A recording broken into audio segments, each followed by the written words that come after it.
சொல்லுங்க. கிறிஸ்டியன்ஸி ஜூஸ் பெண்களை கல்யாணம் முடிக்கிறான்னு சொல்றாங்க. அவங்கள கல்யாணம் முடிச்சுட்டு அவங்க இஷ்டத்துக்கு அவங்களை நான்கு விட முடியுமா? கணவன் மனைவி ஆயிட்டா இப்ப கணவன் மனைவி கஷ்டப்பட்டு அப்போ அவங்க இஷ்டத்தை இல்லாட்டி அவங்க கட்டுப்பட மாட்டாங்களே, இதாவை ஃபாலோ பண்ண மாட்டாங்க, எதையுமே ஃபாலோ பண்ண மாட்டாங்க. அதாவது அன்புள்ள சகோதர சகோதரிகளே, அல்லாஹு தஆலா ஒன்றை அனுமதித்தால் நம்முடைய கொள்கையாக இருக்க வேண்டும்.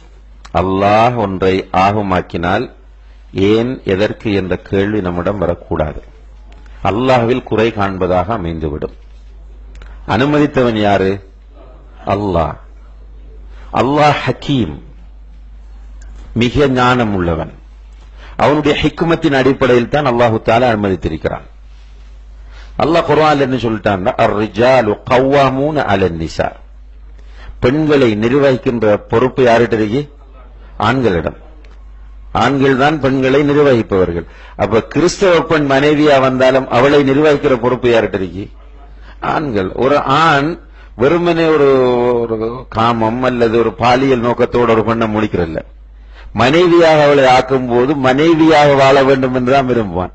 மனைவி என்பவள் தனக்கு கட்டுப்பட வேண்டும், தான் சொல்லுகிறபடி வாழ வேண்டும். சும்மா குறுக்கால போய் ஒரு பெண்ணை மணந்துட்டு வந்து தன்னுடைய தலையில மண்ணல்லி போட்டுக் கொள்ளக்கூடிய மாதிரி ஒரு நிலை ஒருவன் செய்கிறான். அவன் நிச்சயமா நிதானமான புத்தி உள்ளவன் அல்ல. ஒரு ஒரு மிக மோசமா ஒரு பொம்பளை நடந்துட்டு இருக்கிறாள், கட்டுப்பாடு கிடையாது, நினைத்ததையெல்லாம் செய்கிறாள். இவளை கொண்டு வந்து வீட்டுக்குள்ள கட்டாயம் வைக்கணும் இஸ்லாம் சொல்லுதா? கிடையாது. நம்முடைய வாரிசை சுமக்கக்கூடியவள் எப்படி இருக்கணும்ன்றதை தேர்வு செய்யணும்.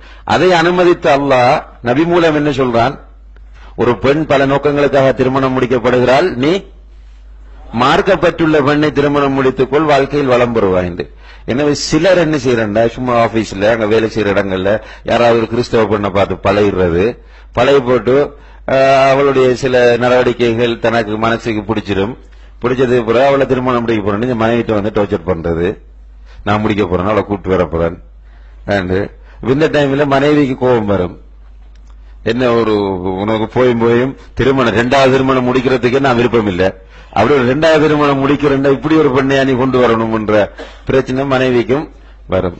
அப்ப திருமணம் என்ற ஒரு அடிப்படையில் அவருக்கு ஒரு பெண் மீது ஒரு நியாயமான விருப்பம் வருகிறது என்றால், அந்த பெண் கிறிஸ்தவ பெண்ணாக இருந்தாலும் அவர் மனம் முடித்துக் கொள்ள விரும்பினால் மனம் முடிக்கலாம். கண்டிப்பா முடிக்கணுமா? இல்ல. சுருக்கமாக நான் மீண்டும் சொல்லக்கூடிய விஷயம் என்னென்றால், எந்த ஒரு விஷயத்தை அல்லாஹ் நமக்கு சொல்கிறானோ அதில் கண்டிப்பாக நமக்கு நலவிருக்கும். அல்லாஹ் சொல்லக்கூடிய விஷயங்கள்ல ஏன் எதற்கு என்ற கேள்வி கேட்கிற பண்பால தான் முஅத்தஸிலாக்கள் தோன்றினாங்க. இன்றைக்கு ஏன் எதற்கு என்று கேட்க வந்ததால தான் ஹதீஸ்களை மறுக்கிற நிலைக்கு வந்திருக்கிறார்கள். அல்லாஹ் நம் அனைவரையும் பாதுகாக்க வேண்டும். அல்லாஹ் ஒரு விஷயத்தை சொல்லிட்டால், அல்லாஹ்வுடைய தூதர் ஒரு விஷயத்தை சொல்லிட்டால் அதுல மாற்று அபிப்பிராயம் கொள்வதற்கு நமக்கு எந்த உரிமையும் கிடையாது. வல்லாஹு தஆலா அலம்.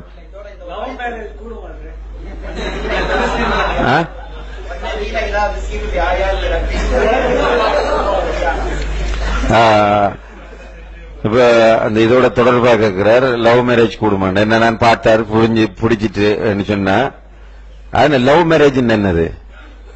மேரேஜ் கூடுமா கூடாதுன்னா கேள்வி கேட்கணும், அல்லது லவ் பண்ணுவது கூடுமா கூடாதுன்னு கேட்கணும். ரெண்டுல ஒன்றை தான் கேட்கணும். லவ் மேரேஜ் ஒரு மேரேஜ் கிடையாது. மேரேஜை பொறுத்தவரையில் ஷாஹிதுகள், மகர், ஈஜாப் கபூல், வலி இருந்தால் மேரேஜ் கூடும். லவ் பண்ணுவது கூடுமான்னு கேட்டால் அது எல்லாருக்கும் தெரியும் கூடாதுன்றது. லவ் என்பது இன்றைய காலத்து இஸ்திலாஹின்படி லவ்வினுடைய அர்த்தத்தின் அடிப்படையில் கூடும். லவ் என்ன? விரும்புவது. ஒரு பெண்ணை விரும்புறது கூடுமா கூடாதா? கூடும். விரும்பினா தானே அந்த பொண்ணை பொன் கேட்டு போகலாம். அப்ப இஸ்லாமிய அந்த சரியான அர்த்தத்தில் லவ் என்பது கூடும். இன்றைய காலத்தில் உள்ள லவ் கூடாது. மேரேஜ் இந்த நிபந்தனைகளோடு இருந்தால் அது கூடும். ரஷீத் பாய் இருக்கிறார் என்றால், அவர்களிடத்தில் இபாதுர் ரஹ்மான்களை பற்றி அல்லாஹ் சொல்லும் போது அவர்களிடத்தில் குர்ஆன் வசனங்கள் ஓதி காண்பிக்கப்பட்டால் குருடர்களாகவும் செவிடர்களாகவும் விடமாட்டார்கள் என்று வருது. அப்ப நம்ம சும்மா இப்படி கண்மூடி பின்பற்ற கேட்கிறார். அவர் அர்த்தத்தோட அந்த கேள்வியை கேட்கிறார். என்னென்றால், இந்த குர்ஆன் வசனத்திற்கு தப்பான அர்த்தம் சொல்லிக் கொடுத்திருக்கிறார்கள். என்ன தப்பான அர்த்தம்? குர்ஆனை ஆய்வு செய்யணும். குர்ஆன் வசனம் ஓதி காண்பிக்கப்பட்டால் குருடர்களாகவும் செவிடர்களாகவும் விழமாட்டார்கள்.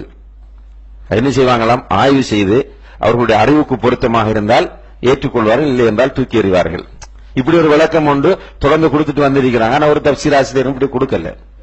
இதுக்குரிய சரியான விளக்கம் என்னென்றால், குர்ஆன் வசனங்கள் ஓதி காண்பிக்கப்பட்டால் குருடர்களாகவும் செவிடர்களாகவும் அவர்கள் விழமாட்டார்கள். அவர்கள் என்ன சொல்லுகிறது என்பதை பார்ப்பார்கள், அது சொல்வதை கேட்பார்கள், நடைமுறைப்படுத்துவார்கள். இதுதான் அந்த குர்ஆன் வசனத்திற்குரிய விளக்கமாகும். எனவே அல்லாஹ் சொல்வதை கண்மூடி பின்பற்ற வேண்டும் என்பதுதான் நம்முடைய நிலைப்பாடு. மனிதர்களை தக்லீத் பண்ணக்கூடாது. வ ஆகிரு தஅவானா அனில் ஹம்துலில்லாஹி ரப்பில் ஆலமீன்.